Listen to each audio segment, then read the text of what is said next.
সবাইকে 30তম ক্লাসে স্বাগতম। আজকে আমরা দেখব সিএসএস এর একটি ইম্পর্টেন্ট প্রপার্টি যেটি হচ্ছে মার্জিন এবং আরেকটি প্রপার্টি যেটি হচ্ছে পেডিং। আমাদের ওয়েবসাইটে সবথেকে বেশি যেটি ইউজ হয় এবং একটি ওয়েবসাইটে ইউজ হবেই সেটি হচ্ছে মার্জিন এবং পেডিং। সো এই আজকের প্রপার্টিটি খুব একটি ইম্পর্টেন্ট প্রপার্টি, এটি আমরা খুব ভালোভাবে বুঝবো। তো মার্জিন এবং পেডিং এগুলোর প্রপার্টিগুলো দুটি সিমিলার এবং দুই ধরনের, যার কারণে এটি মনে রাখতে হবে যে কোন জায়গায় আমরা মার্জিন ইউজ করব এবং কোন জায়গায় পেডিং ইউজ করব। তো প্রথমে যদি আমরা মার্জিনটা দেখি, আমরা গত ক্লাসে যে দেখে আসলাম যে বর্ডার, তো বর্ডারটা কিন্তু আমরা চারদিকে দিতে পারছিলাম, যে আমরা লেফট রাইট টপ বটম এভাবে বর্ডার দিতে পারছি। মার্জিন আর পেডিং রয়েছে, মার্জিন আর পেডিংও কিন্তু আমরা চারদিকে সেমভাবে দিতে পারবো। তো মার্জিন আর পেডিংটা মূলত কি, তো আমরা যখন স্কুলে পড়ালেখা করছি, তো আমরা যখন একটি খাতার মধ্যে বাম দিকে স্কেল দিয়ে যে মার্জিন দিতাম, মূলত সেটি হচ্ছে মার্জিন। তো মার্জিন দেওয়ার ক্ষেত্রে আমরা একটি জিনিস লক্ষ্য করব, যখন আমরা মার্জিন দিতাম এক স্কেল করে, উপরে একটি দিতাম মার্জিন এবং বাম পাশে একটি মার্জিন দিতাম। তো এই মার্জিনের ভিতরে যে বাম সাইডটা থাকতো, এই বাম সাইডটাতে কিন্তু আমরা লিখতাম না। তো বাম সাইডের এই যে স্পেসটা এবং উপরের যে স্পেসটা, এগুলো মার্জিন দেওয়ার পরে এই স্পেসগুলোতে আমরা কিন্তু লিখতাম না। তো সেমভাবে আমরা যখন ওয়েবসাইটে যখন কোনো কাজ করব, মার্জিনটাও কিন্তু সেমভাবে সেরকমই কাজ করে। যখন আমরা একটা এলিমেন্টকে আমরা মার্জিন দেব, সেমভাবে আমাদের সেই যদি আমরা বাম পাশে মার্জিন দিই, বাম পাশের এলিমেন্টটি যে আমাদের রয়েছে এটি কিন্তু বাম পাশ থেকে সরে আসবে। আমরা যদি উপর দিকে মার্জিন দেই, আমাদের যে এলিমেন্টটি থাকবে ওই এলিমেন্টটি কিন্তু উপর থেকে নিচে নেমে আসবে। তো মার্জিনটা মূলত আমরা যেমন শিখে আসছি স্কুলে, সেমভাবে কিন্তু মার্জিনটা এরকমই। আর পেডিংটার ক্ষেত্রে আমরা যদি হিসেব করি, আমরা যখন মার্জিন দেই, মার্জিন দেওয়ার পরে কিন্তু প্রথমে যদি একটি উপরে লাইন লিখি, তারপরে যখন আরেকটি স্পেস দিয়ে লাইন লিখি, এই যে আমরা একটা লাইনের পরে আরেকটি স্পেস দিচ্ছি, এটি মূলত একটি পেডিংয়ের মতো কাজ করে। যে আমরা কোনো জায়গায় স্পেস যখন দিব, সেই ক্ষেত্রে এটি হচ্ছে পেডিং। তো আমরা এখন এখানে কোড এডিটরে যদি দেখি তাহলে আরও ভালোভাবে বুঝতে পারবো। তো আমি যদি এখানে একটি কন্টেন্ট নিই, পিটেগের মধ্যে কিছু কন্টেন্ট নিব, এসো কাজ শিখি নামে একটি কন্টেন্ট নিই। তো এই পিটেককে আমি যদি এখানে স্টাইল করি, সেই ক্ষেত্রে পিটেককে আমি যদি বলে দিই যে পিটেকের ব্যাকগ্রাউন্ড কালার হবে রেড, তো আমরা এখানে পিটেকের মধ্যে কিন্তু একটি লাল কালার হয়ে গেছে। তো একটি পেডিং দেওয়ার ক্ষেত্রে আমি যে বললাম যে পেডিংটাও কিন্তু আমরা একটি বর্ডারের মতো চারদিকে দিতে পারবো। পেডিং লেফট রাইট, বর্ডারটি যেভাবে আমরা border left border right border top border bottom এভাবে করছি, পেডিংটাও কিন্তু বা মার্জিনটাও কিন্তু আমরা লেফট রাইট করে দিতে পারবো। তো প্রথমে যদি আমরা মার্জিনটা দেখি, যে মার্জিন দিব আমরা এখানে লেফটে, তো মার্জিন লেফট এইভাবে লিখতে হবে। মার্জিন লেফট লিখে আমরা যদি এখানে সাপোজ 100 পিক্সেল দিই, তাহলে আমরা লক্ষ্য করব যে আমাদের কিন্তু লেখাটি কিন্তু ডান দিকে সরে আসছে, মানে এখানে যে স্পেসটা রয়েছে এটি কিন্তু 100 পিক্সেল পরিমাপের, যার কারণে এটি এখানে সরে আসছে।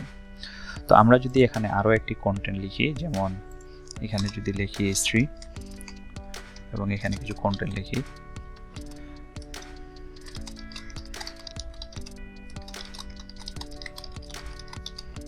তো এখানে আরেকটি কন্টেন্ট যদি আমরা লিখি, তাহলে এখানে দেখা যাচ্ছে যে আমরা যে পিটেকটাকে বলে দিয়েছি যে মার্জিন লেফট, তো পিটেকটা কিন্তু মার্জিন লেফটে চলে গেছে।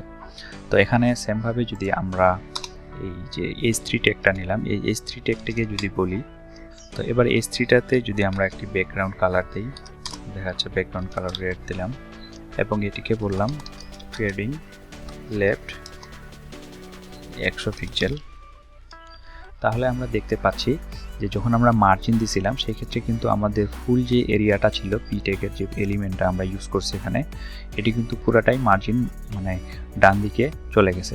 কিন্তু আমরা যখন পেডিং ইউজ করছি সেই ক্ষেত্রে আমাদের কন্টেন্টটা চলে গেছে, কিন্তু আমাদের যে এরিয়াটা H3 যে এলিমেন্টটা কিন্তু ডান দিকে সরে যায়নি, এলিমেন্টটা কিন্তু এখান থেকেই আছে।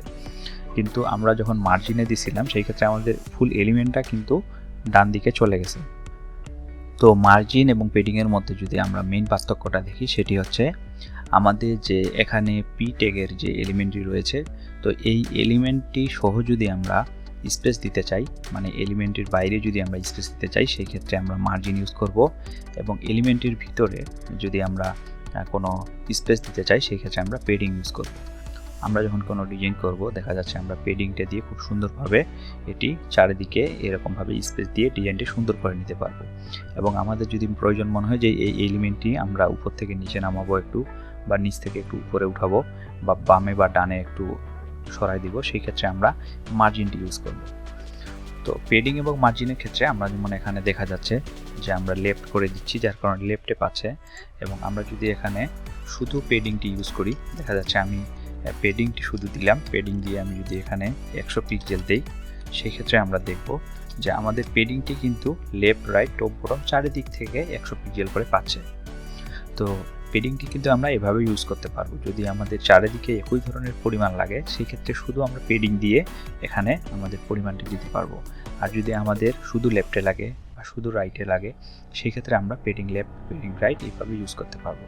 আবার আমরা যদি দুইটি ভ্যালু এখানে দেই, যেমন আমি দিচ্ছি এখানে যে 50 পিক্সেল এবং আরেকটি দিলাম 20 পিক্সেল। তো এইভাবে যদি দেই দুইটি ভ্যালু, সেক্ষেত্রে আমাদের এখানে যে 50 পিক্সেল নিছি এটি কিন্তু উপর আর নিচ এই বরাবর কাজ করবে, এবং যে 20 পিক্সেল নিছি এটি হচ্ছে ডান বামে কাজ করবে। যেমন পেডিং আমরা এখানে 50 এবং 20 দিছি, এখানে আমরা লক্ষ্য করতেছি যে উপরের দিকে 50 পিক্সেল এবং নিচের দিকে 50 পিক্সেল, এবং আমরা যে 20 পিক্সেল লিখছি এটি কিন্তু লেফট এবং রাইটের দিকে 20 পিক্সেল করে রয়েছে।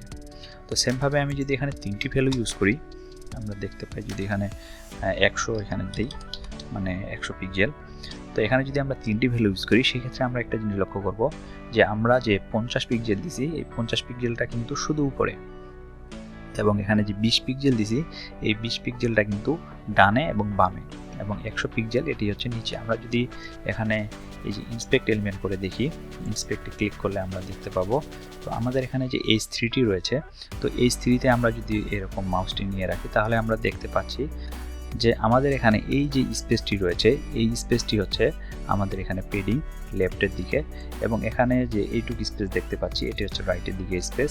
সেমভাবে এখানে যে উপরে রয়েছে এটি হচ্ছে 50 পিক্সেলের স্পেস, এবং এটি হচ্ছে 100 পিক্সেলের এখানে স্পেস। তো এই যে স্পেসগুলো রয়েছে এগুলোই হচ্ছে আমাদের পেডিং। তো এখানে কন্টেন্টটা কম রয়েছে, যার কারণে কিন্তু ডান দিকেরটা বোঝা যাচ্ছে না। যখন অনেকগুলো কন্টেন্ট হয়ে যাবে, সেই ক্ষেত্রে এখানে পেডিংটা আমরা খুব সুন্দরভাবে বুঝতে পারবো। ইন্সপেক্ট এলিমেন্টের মাধ্যমে কিন্তু আমরা এখানে দেখতে পাচ্ছি। তো এরপরে যদি আমরা এখানে 4টি ভ্যালু ইউজ করি, এখন যদি দেখি এখানে আমি দিচ্ছি 40 পিক্সেল, তো সেই ক্ষেত্রে এই 4টি ভ্যালু কিন্তু আমাদের যে 4টি দিক রয়েছে এই 4টি দিককে নির্দিষ্ট করে। যেমন প্রথমটি হচ্ছে টপে করবে, তারপরটি হচ্ছে রাইট, তারপরটি হচ্ছে বটম, তারপরটি হচ্ছে লেফট।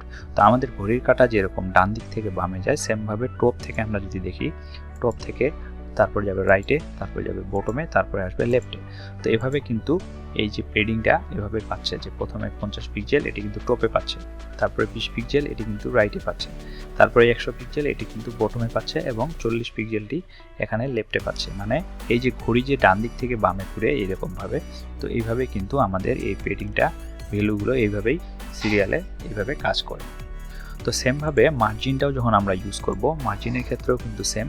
আমরা যদি মার্জিনটা এখানে দেখি যে একটি মার্জিন ইউজ করতেছি, শুধু একটি মার্জিন প্রপার্টির মধ্যেই আমরা অনেকগুলো ভ্যালু দিচ্ছি। যেমন এখানে 20 পিক্সেল দিলাম, তো 20 পিক্সেলটা কিন্তু উপর নিচে ডানে বামে চারিদিকে কাজ করবে। সেমভাবে যদি আমরা দুইটা দিই, এখানে দুইটা ভ্যালু ইউজ করি, তো এই দুটো ভ্যালুর মধ্যে প্রথম ভ্যালুটি হচ্ছে উপরে এবং নিচে, এবং পরের ভ্যালুটি হচ্ছে বামে এবং ডানে। তো এভাবে 4টি ভ্যালু যখন আমরা ইউজ করবো, 4টি ভ্যালু চারদিকেই কাজ করবে। তো মার্জিন এবং পেডিং আমাদের ওয়েবসাইটে খুব একটি গুরুত্বপূর্ণ অংশ, যে আমাদের ওয়েবসাইট কারেক্ট হচ্ছে। যেমন দেখা যাচ্ছে আমরা এখানে 3টি কন্টেন্ট লিখছি, তো আমাদের স্পেস এখানে প্রয়োজন, স্পেস না দিলে আমাদের ডিজাইনটা আসবে না। বা এখানে আমাদের একটি পেডিং স্পেস প্রয়োজন, যেটি আমরা পেডিং দিয়ে করব। এটি দিলে আমাদের খুব সুন্দরভাবে আমাদের এই কন্টেন্টটি শো করবে। এবং আমাদের এই ক্ষেত্রে দেখা যাচ্ছে ডিজাইনের ক্ষেত্রে দেখা যাচ্ছে এটি একটু ডান দিকে, এটি একটু নিচের দিকে, এটি এখানে আরও একটু বড় স্পেস দিব, সেই ক্ষেত্রে মার্জিনটি ইউজ হচ্ছে। তো এভাবে পেডিং এবং মার্জিন ইউজ করে আমাদের ওয়েবসাইটগুলো খুব সুন্দর ডিজাইন আমরা করতে পারবো। তো আজকে এ পর্যন্ত, আগামী ক্লাস দেখার আমন্ত্রণ জানিয়ে এখানেই শেষ করছি। ধন্যবাদ।